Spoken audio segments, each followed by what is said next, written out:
আসসালামু আলাইকুম প্রিয় ছোট্ট বন্ধুরা। আজকে আমরা শিখব এমন একটা বিষয় যেটা করলে আল্লাহ আমাদের উপর খুব খুশি হন। তোমরা কি জানো সেটা কি? এটা হলো নামাজ। নামাজ পড়া মানে হলো আল্লাহর সাথে কথা বলা।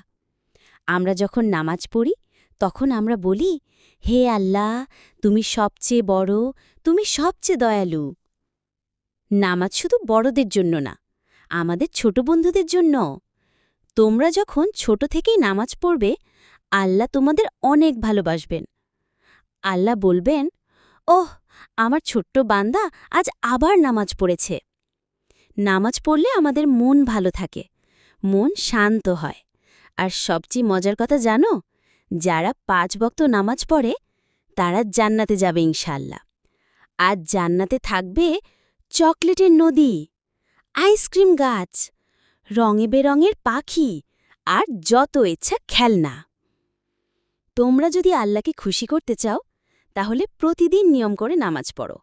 সকালে ফজর নামাজ, দুপুরে জোহর, বিকেলে আসর, সন্ধ্যায় মাগরিব আর রাতে ঈশা।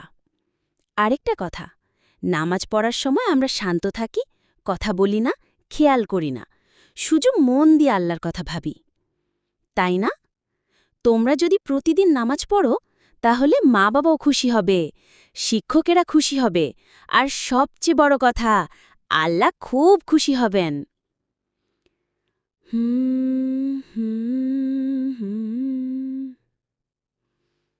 আচ্ছা বন্ধুরা, আজকে এই পর্যন্তই। সবাই ভালো থেকো, সময় মতো নামাজ পড়ো এবং সবসময় বলো আলহামদুলিল্লাহ। আসসালামু আলাইকুম ওয়া রাহমাতুল্লাহ।